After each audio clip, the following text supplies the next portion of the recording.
Hello दोस्तों, Brajesh Chandra learning channel में आपका स्वागत है। दोस्तों, विश्व भूगोल पर मैं अपनी अगली प्रस्तुति के साथ आपके समक्ष उपस्थित हूँ। प्रस्तुत वीडियो में हम लोग समुद्री विज्ञान अर्थात ओशनोग्राफी के अंतर्गत महासागरीय निक्षेप ओशनिक डिपॉजिट्स इस विषय पर चर्चा करेंगे। दोस्तों, सिविल सर्विसेज की प्रारंभिक एवं मुख्य परीक्षाओं का यह एक अगला महत्वपूर्ण टॉपिक है, तो आइए इसे देखते हैं। प्रस्तुत वीडियो के अंतर्गत जिन तथ्यों पर चर्चा की जाएगी, आइए उन्हें देखते हैं। सबसे पहले हम लोग महासागरीय निक्षेप से अभिप्राय क्या है, इस विषय को समझेंगे। दूसरा कि महासागरीय निक्षेपों के स्रोत क्या हैं, और तीसरा महासागरीय निक्षेपों का एक वर्गीकरण हम लोग देखेंगे और उनकी विशेषताओं को समझने का प्रयास करेंगे। तो आइए इन्हें देखते हैं। सबसे पहले आइए हम लोग देखें कि महासागरीय निक्षेप से अभिप्राय क्या है। तो महासागरीय निक्षेप वे असंगठित अवसाद हैं जो लगभग संपूर्ण सागर तली पर तथा इस पर स्थित जो उच्चावच हैं उनको ढके रहते हैं। महासागरों के विभिन्न भागों में इनके भिन्न भिन्न प्रकार पाए जाते हैं, जैसे गोलाश्म, रेत, मृत्तिका एवं पंख, सिल्ट, उज आदि। तो ये महासागरीय निक्षेप हैं जो इन रूपों में लगभग संपूर्ण महासागरों में पाए जाते हैं। आगे बढ़ें। अब इन महासागरीय निक्षेपों के स्रोत क्या हैं? तो दोस्तों, अपक्षय क्रिया के कारण धरातलीय चट्टानों के विघटन तथा वियोजन से निर्मित बड़े आकार वाले टुकड़ों से लेकर के बारीक पदार्थ जो नदियों तथा पवन के द्वारा सागर तली में निक्षेपित किए जाते हैं। तो यह एक प्रमुख स्रोत है जो नदियों और पवन के द्वारा धरातलीय चट्टानों के टुकड़ों को सागर तली में पहुंचाए जाते हैं। दूसरा कि सागर के अंदर ज्वालामुखी क्रिया के क्रम में जो पदार्थ बाहर निकलते हैं, निःसृत होते हैं, वे जो है महासागरीय निक्षेपों के दूसरे प्रमुख स्रोत हैं। तीसरा, महासागरों में पाए जाने वाले जैविक एवं अजैविक पदार्थ जो होते हैं, उन जीवों के जो अस्थिपंजर होते हैं, वनस्पतियों के जो अवशेष होते हैं, वो महासागरीय निक्षेपों का निर्माण करते हैं। और उपरोक्त तीनों के अतिरिक्त एक अन्य दुर्लभ और सीमित मात्रा में पाए जाने वाला पदार्थ है जिसको उल्का धूल कहा जाता है, जो बाह्य अंतरिक्ष से धरातल पर गिरता है तथा यह लौह ऑक्साइड एवं निकेल युक्त होता है। तो महासागरीय निक्षेपों के ये 4 प्रमुख स्रोत हैं। आगे बढ़ें। अब हम लोग इन महासागरीय निक्षेपों का एक वर्गीकरण देखते हैं, क्लासिफिकेशन ऑफ ओशनिक डिपॉजिट्स। इसे आप ध्यान से देखें और इन्हें आप याद कभी कर लें। तो जो महासागरीय निक्षेप हैं या जो महासागरों में जो पाए जाते हैं ये पदार्थ, इनको हम लोग मुख्य रूप से 5 प्रकारों में विभाजित कर सकते हैं। पहला, स्थलीय या भूमिज पदार्थ अर्थात टेरिजेनियस मटेरियल्स। दूसरा, ज्वालामुखी पदार्थ। तीसरा, अजैविक पदार्थ। चौथा, लाल मृत्तिका। और 5वां, जैविक पदार्थ। जो स्थलीय या भूमिज पदार्थ हैं वो गोलाश्म, ग्रॉवेल, रेत, सिल्ट, मृत्तिका एवं पंख, इन 5 रूपों में पाए जाते हैं। ये पंख जो होते हैं वो रंग के आधार पर 3 प्रकार के होते हैं, नीला पंख, लाल पंख एवं हरा पंख। इसी प्रकार जो जैविक पदार्थ हैं, ऑर्गेनिक मटेरियल्स हैं, उनको हम 2 प्रकारों में विभाजित कर सकते हैं। पहला, तट तलवासी पदार्थ अर्थात नेरेटिक मटेरियल्स जो तट के पास पाए जाते हैं। और दूसरा, अगाध सागरीय पदार्थ अर्थात पैलेजिक मटेरियल्स जो महासागरों के गहराई वाले भागों में पाए जाते हैं। तो जो ये पैलेजिक मटेरियल्स होते हैं, इनको 2 उप प्रकारों में विभाजित किया जा सकता है। पहला, चूना प्रधान उज अर्थात कैलकेरियस उज, और दूसरा, टेरिडोपाज उज या ग्लोबिजेरिना उज। तो ये जो टेरिडोपाज उज और ग्लोबिजेरिना उज हैं, इनको आगे पुनः दो उप प्रकारों में विभाजित किया जा सकता है। पहला सिलिका प्रधान उज और दूसरा रेडियोलेरियन उज तथा डायटम उज। इसे आप ध्यान से याद कर लें, यह काफ़ी महत्वपूर्ण है। तो आइए इनकी विशेषताओं को देखें। सबसे पहले हम लोग स्थलीय या भूमिज पदार्थों को देखें तो इनका निर्माण जो होता है रासायनिक तथा यांत्रिक अपक्षय के कारण धरातलीय चट्टानों के विघटन एवं वियोजन से होता है।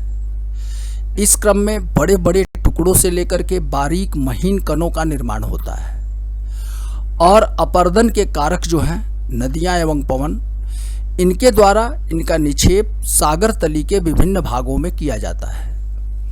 इनके आकार, बनावट एवं रासायनिक संगठन के आधार पर इनको 5 उपवर्गों में विभाजित किया जा सकता है। सबसे पहला है गोलाश्म, बाउल्डर। तो ऐसे पदार्थों में सर्वाधिक बड़े आकार वाला ये पदार्थ होता है गोलाश्म। इसका आकार लगभग 256 मिलीमीटर का होता है। बड़े आकार के कारण नदियां मग्न तटों पर ही इनका निक्षेप कर देती हैं। अधिक दूर तक इनका परिवहन संभव नहीं हो पाता है। पुनः विघटन के कारण इनका आकार छोटा होता रहता है। दूसरा जो पदार्थ है वो ग्राविल है। इसका आकार 256 मिलीमीटर से 64 मिलीमीटर के बीच होता है। इनका आकार भी बड़ा होने के कारण ये भी मग्न तटों पर ही निक्षेपित कर दिए जाते हैं। मग्न तटों पर ये गुटिका समूह पेबल बैंक के रूप में निक्षेपित रहते हैं। तीसरा रेत कहलाता है, सैंड।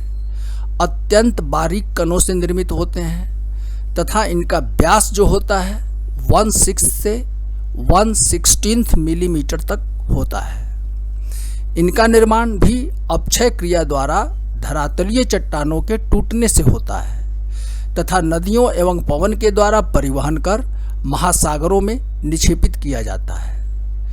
मग्न तटों पर स्थित गोलाश्म एवं ग्राबिल के विघटन द्वारा भी ये निर्मित होते हैं। रेत के जमाव में तट से सागर की ओर रेत के कणों का आकार जो होता है वह बारीक होता जाता है। जैसे जैसे हम लोग समुद्र की ओर बढ़ते हैं गहराई में, तो ये रेत का आकार जो है वह बारीक होता जाता है, छोटा होता जाता है।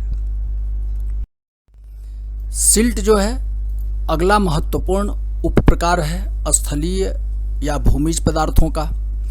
रेत से भी कम व्यास होता है इनका, 1/3 मिलीमीटर से लेकर के 1/256 मिलीमीटर तक इनका व्यास होता है रेत का, और ये बारीक कण होते हैं, परंतु इनकी प्रकृति भी रेत के ही समान होती है।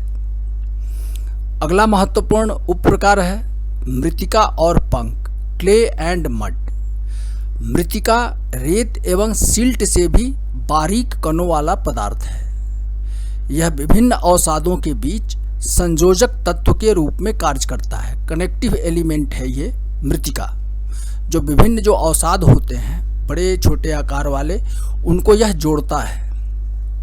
पंख भी मृत्तिका के समान ही अत्यंत बारीक कणों से निर्मित पदार्थ है, परंतु मृत्तिका एवं पंख की बनावट जो है भिन्न प्रकार की होती है। सागर से दूरी के क्रम में मृत्तिका एवं पंख की मात्रा में वृद्धि होती जाती है। जो ये पंख होते हैं इनको रासायनिक संगठन एवं रंग के आधार पर 3 उप विभागों में विभाजित किया जाता है। आइए इसे देखते हैं। सबसे पहले नीला पंख। यह पंख महासागरीय मैदानों के विस्तृत हिस्से में पाया जाता है। आंशिक बंद सागरों में भी इनकी उपस्थिति सर्वाधिक पाई जाती है। इनका जो निर्माण होता है नीले पंख का, वह लोहे के सल्फाइड तथा जैविक तत्वों से युक्त चट्टानों के विघटन से इस पंख का निर्माण होता है, नीले पंख का। इसमें चूने का अंश 35% तक पाया जाता है। अटलांटिक महासागर, रूम सागर तथा आर्कटिक सागर में इनके निक्षेप जो हैं वह सर्वाधिक मात्रा में पाए जाते हैं। दूसरा जो पंख है वह लाल है, लाल पंख। तो लौह ऑक्साइड युक्त चट्टानों के विघटन से इस पंख का निर्माण होता है, लाल पंख का। इसमें चूना की मात्रा 32% तक पाई जाती है, 32% तक पाई जाती है। नीले पंख की तुलना में सागरों में इनका जमाव अत्यंत कम पाया जाता है। इसका निक्षेप मुख्य रूप से पीला सागर, ब्राजील तट तथा अटलांटिक महासागर के नीतल पर पाया जाता है। जो तीसरा महत्वपूर्ण पंख है वो हरा पंख है। नीले पंख के सागरीय रासायनिक अपक्षय के कारण हरे पंख का निर्माण होता है। इसमें पोटेशियम का सिलिकेट तथा लोहा पाया जाता है। कैल्शियम कार्बोनेट की मात्रा 50% तक पाई जाती है हरे पंख में। उत्तरी अमेरिका के प्रशांत तथा अटलांटिक तटों के पास, जापान, ऑस्ट्रेलिया तथा दक्षिण अफ्रीका के तटों के पास इनका जमाव पाया जाता है हरे पंख का। तो सामान्य रूप में भूमिज पदार्थों का निक्षेपण भिन्न भिन्न सागरों में भिन्न भिन्न मात्राओं में पाया जाता है। उदाहरण के लिए कि अटलांटिक महासागर के तटीय भागों में अन्य सागरों की अपेक्षा अधिक मात्रा में भूमिज पदार्थों का निक्षेपण पाया जाता है, क्योंकि इस महासागर में अनेक नदियां भूमिज पदार्थों का परिवहन करती हैं। आगे बढ़ें। अब ज्वालामुखी पदार्थ। तो ज्वालामुखी उद्गार से निश्चित पदार्थ सागरों में दो स्रोतों से पहुंचते हैं। पहला कि धरातलीय ज्वालामुखी क्रिया के पदार्थ अपर्दन के कारकों के द्वारा सागरों में पहुंचाए जाते हैं, नदियों एवं पवन के द्वारा। और दूसरा कि सागरों में होने वाली ज्वालामुखी क्रिया के क्रम में जो पदार्थ निकलते हैं वो सागरों में सीधे निक्षेपित होते रहते हैं। इनका जमाव ज्वालामुखी द्वीपों के साथ साथ पाया जाता है। सागरों में निक्षेपित ज्वालामुखी पदार्थ नीले पंख के समान होते हैं। सागरीय किनारों के सहारे मिलने वाले बड़े बड़े ज्वालामुखी पदार्थों को ज्वालामुखी रेत कहते हैं। तो महासागरीय निक्षेपों का ये दूसरा प्रमुख स्रोत है। आगे बढ़ें। अब हम लोग अजैविक पदार्थों पर चर्चा करेंगे। तो दोस्तों, महासागरीय जल के तापक्रम में परिवर्तन के कारण रासायनिक परिवर्तन होते रहते हैं। फलतः कई प्रकार के अकार्बनिक खनिज तथा तत्वों का निर्माण और उनका जमाव सागरों में हो जाता है। इनमें डोलोमाइट, सिलिका, लोहा, मैग्नीज ऑक्साइड, फॉस्फेट तथा पायराइट प्रमुख हैं। रासायनिक परिवर्तनों के कारण कार्बनिक एवं अकार्बनिक पदार्थों में इतना मिश्रण हो जाता है कि उनमें विभाजन करना कठिन हो जाता है। तो ये अजैविक पदार्थ जो है भिन्न भिन्न रूपों में महासागरों में पाए जाते हैं। डोलोमाइट, सिलिका, लोहा, मैग्नीज ऑक्साइड, फॉस्फेट, पायराइट। अब चौथा प्रमुख जो पदार्थ है जो महासागरों में निक्षेपित होता है, पाया जाता है, वह है लाल मृत्तिका, रेड क्ले। तो महासागरीय निक्षेपों में सर्वाधिक मात्रा में पाए जाने वाला पदार्थ जो है वह लाल मृत्तिका है। यह सबसे अधिक मात्रा में पाया जाता है। इसमें एल्यूमिनियम के सिलिकेट तथा लोहे के ऑक्साइड की मात्रा सर्वाधिक पाई जाती है। यह एक महत्वपूर्ण तथ्य है। बुर्रे के अनुसार इसका निर्माण एल्यूमिनियम सिलिकेटों तथा अन्य समुद्री चट्टानों के विघटन से होता है। इसमें कैल्शियम जो है 6.7%, सिलिका युक्त जीवों के अवशेष 2.39% होता है लाल मृत्तिका में। प्रायः सभी सागरों के गहनतम भागों में, गहराई वाले भागों में लाल मृत्तिका पाई जाती है। आगे बढ़ें। अब हम जैविक पदार्थों पर चर्चा करते हैं। तो महासागरों के मग्न तटीय क्षेत्रों में बड़े पैमाने पर जानवर एवं वनस्पतियां पाई जाती हैं। इन जीवों के अस्थि पंजर एवं वनस्पतियों के अवशेष जैविक पदार्थों का निर्माण करते हैं। इन जैविक निक्षेपों को दो वर्गों में विभाजित किया जाता है। पहला तट तलवासी अर्थात नैरिटिक मटेरियल्स। इसके अंतर्गत जीवों के अस्थि पंजर तथा वनस्पतियों के अवशेषों को शामिल किया जाता है। इनमें मोलस्क जीव के कोष सेल जो होते हैं, रेडियोलेरिया जीव के अस्थि पंजर तथा स्पंज की कंटिका, इन तीनों को शामिल किया जाता है। इनका जमाव मुख्य रूप से महाद्वीपीय मग्न तटों पर पाया जाता है, जिनके ऊपर प्रायः भूमिज जमाव का आवरण पाया जाता है। तो ये तट तलवासी अर्थात नैरेटिक मटेरियल्स हैं जो तट के समीप पाए जाते हैं। अब जो ये अगाध सागरीय पदार्थ हैं, पेलेजिक मटेरियल्स जो हैं, ये महासागरों के गहराईतम भागों में पाए जाते हैं। तो इसके अंतर्गत गहरे सागरीय भाग में मिलने वाले शैवालों से निर्मित पदार्थ जो हैं वह पंख के रूप में पाए जाते हैं। इन्हें उज कहा जाता है। इन्हें चूना तथा सिलिका की मात्रा के आधार पर दो उप विभागों में विभाजित किया जा सकता है। पहला चूना प्रधान उज और दूसरा सिलिका प्रधान उज। तो जो ये चूना प्रधान उज है, यह समुद्री जल में तैरने वाले जीवों के द्वारा निर्मित होते हैं, जिनमें चूने की अधिकता पाई जाती है। चूंकि चूना जो है जल में अत्यधिक घुलनशील है, अतः यह उज जो है, चूना प्रधान उज जो है, निम्न गहराई वाले क्षेत्रों में ही पाया जाता है। जीवों के आधार पर पुनः इन्हें दो वर्गों में उप विभाजित किया जा सकता है, जैसे पहला टेरोडोपाज उज तथा दूसरा ग्लोबिजेरिना उज। तो जो ये टेरोडोपाज उज है, यह महत्वपूर्ण मोलस्क जीव टेरोपोड के द्वारा निर्मित होता है। इसमें कैल्शियम कार्बोनेट 80% तक पाया जाता है। प्रशांत महासागर में पूर्वी एवं पश्चिमी किनारों पर ये प्रमुखता से मिलते हैं। इनका निर्माण महाद्वीपों से दूर छिछले जल क्षेत्रों या मूंगे वाले क्षेत्रों में पाया जाता है। दूसरा जो ग्लोबिजेरिना उज है, इसका निर्माण मुख्य रूप से ग्लोबिजेरिना जीव के कोष से होता है, सेल से होता है। इनका जमाव अटलांटिक महासागर के उष्ण तथा शीतोष्ण भाग, हिंद महासागर के पूर्वी तथा पश्चिमी जलमग्न तटों तथा पूर्वी प्रशांत महासागर में अत्यधिक मात्रा में पाया जाता है।